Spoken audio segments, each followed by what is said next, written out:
നമസ്കാരം. പ്രവാസ ലോകത്തെ മലയാളികളുടെ ജീവിതം കൂടുതൽ കഠിനമാകുന്നു. സൗദി അറേബ്യയിൽ പല മേഖലകളിലേക്കും സ്വദേശിവൽക്കരണം എത്തുന്നതോടെ മലയാളികളെ കാത്തിരിക്കുന്നത് കൂടുതൽ തൊഴിൽ നഷ്ടങ്ങളാണ്. സൗദി അറേബ്യയിലെ സ്പോർട്സ് സെന്ററുകളിലും ജിമ്മുകളിലും സ്വദേശിവൽക്കരണം നടപ്പിലാക്കാൻ ഒരുങ്ങുകയാണ്. ഈ മേഖലയുമായി ബന്ധപ്പെട്ട 12 തരം തൊഴിലുകളിൽ 15% സൗദിവൽക്കരണമാണ് സർക്കാർ ഏർപ്പെടുത്തുന്നത്. കൂടുതൽ പൗരന്മാർക്ക് തൊഴിൽ ഉറപ്പാക്കുന്നതിന്റെ ഭാഗമായാണ് ഈ നടപടിയെന്ന് മാനവ വിഭവശേഷി മന്ത്രാലയം അറിയിച്ചു. അടുത്ത വർഷം നവംബർ മുതലാണ് നിയമം പ്രാബല്യത്തിൽ വരുന്നത്. Personal trainer, sports supervisor, football coach, sports coach തുടങ്ങിയ തസ്തികകളിൽ ഇനി മുതൽ സൗദി പൗരന്മാരെ നിയമിക്കണം. പുതിയ നടപടിയിലൂടെ സ്വകാര്യ മേഖലയിലെ കായിക സേവനങ്ങളുടെ ഗുണനിലവാരം ഉയർത്താൻ സാധിക്കുമെന്നാണ് അധികൃതരുടെ വിലയിരുത്തൽ.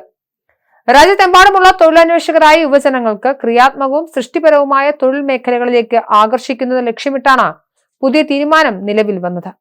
സ്വകാര്യ മേഖലയിലെ കായിക പരിശീലന രംഗത്തിന് കൂടുതൽ പ്രൊഫഷണൽ അന്തരീക്ഷം കൈവരിക്കുന്നതിനും ഈ രംഗത്ത് കാര്യക്ഷമതയും മേന്മയും വർദ്ധിപ്പിക്കുന്നതിനും ഉതകുന്നതാണ് പുതിയ നയമെന്നാണ് മന്ത്രാലയം അറിയിച്ചിരിക്കുന്നത്.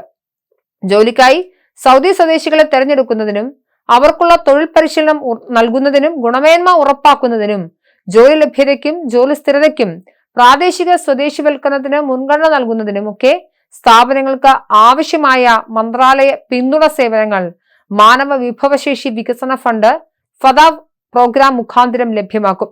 മന്ത്രാലയത്തിന്റെ വെബ്സൈറ്റിൽ ഈ മേഖലയിലെ സ്വദേശിവൽക്കരിക്കപ്പെടുന്ന തസ്തികകളുടെ തോതടക്കമുള്ള വിശദാംശങ്ങൾ വ്യക്തമാക്കിയിട്ടുണ്ട്. അതിനനുസരിച്ച് പ്രവർത്തിക്കാത്ത സ്ഥാപനങ്ങൾക്ക് പിഴ ലഭിക്കുമെന്നും മന്ത്രാലയം വെളിപ്പെടുത്തി.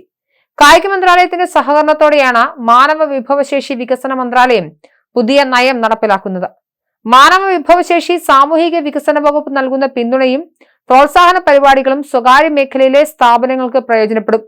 റിക്രൂട്ട്മെന്റ്, പരിശീലനം, യോഗ്യത, തൊഴിൽ, ജോലി നിലനിർത്തൽ എന്നിവയ്ക്കുള്ള പിന്തുണ ഇതിൽ ഉൾപ്പെടുന്നുണ്ട്.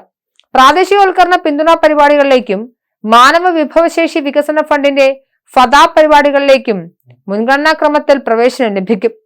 സ്വകാര്യ മേഖലയിലെ പുരുഷന്മാരുടെ ജിംനേഷ്യത്തിലുമൊക്കെ ട്രെയിനർമാരായി പ്രവാസി മലയാളികൾ അടക്കമുള്ള വിദേശികൾ ജോലി ചെയ്യുന്നുണ്ട്. ഈ മേഖലയിൽ ജോലി ചെയ്യുന്ന പ്രവാസികളെ സംബന്ധിച്ച വലിയ തിരിച്ചടിയാണ് പുതിയ നയം. ഫിറ്റ്നസ് സെന്ററിൽ ജോലി ചെയ്യുന്ന മലയാളികൾ ഉൾപ്പെടെയുള്ളവരുടെ തൊഴിൽ നഷ്ടമായേക്കാം എന്നാണ് റിപ്പോർട്ടുകൾ. സൗദി അറേബ്യയിലെ അക്കൗണ്ടിംഗ് മേഖലയിലെ 44 അക്കൗണ്ടിംഗ് പ്രൊഫഷനുകളിൽ സ്വദേശിവൽക്കരണം ഈ വർഷം ഒക്ടോബറിൽ ആരംഭിച്ചിരുന്നു. സ്വകാര്യ മേഖലയിലെ സ്ഥാപനങ്ങളിലുള്ള അക്കൗണ്ടിംഗ് ജോലികളിൽ 5 അതിലധികമോ അക്കൗണ്ടന്റ്മാരെ നിയമിക്കുന്ന സ്ഥാപനങ്ങൾക്ക് സൗദിവൽക്കരണം 40% വർദ്ധിപ്പിച്ച തീരുമാനമായാണ് പ്രാബല്യത്തിലായത്. സൗദി സ്വദേശികളായ ബാച്ചിലേഴ്സ് ഡിഗ്രിയോ തത്തുല്യമായ ഡിഗ്രി ഉള്ളവർക്ക് 6000 റിയാലും ഡിപ്ലോമയോ തത്തുല്യമോ ഉള്ളവർക്ക് 4500 റിയാലുമാണ് തൊഴിലിനുള്ള ഏറ്റവും കുറഞ്ഞ വേതനമായും നിശ്ചയിച്ചിരിക്കുന്നത്. സൗദിയിലുള്ള എല്ലാ തൊഴിൽ മേഖലകളിലും പുരുഷന്മാർക്കും സ്ത്രീകൾക്കും കൂടുതൽ വൈവിധ്യമാർന്ന തൊഴിലവസരങ്ങൾ നൽകാനുള്ള ശ്രമങ്ങളുടെ ഭാഗമായിരുന്നു ഇത്.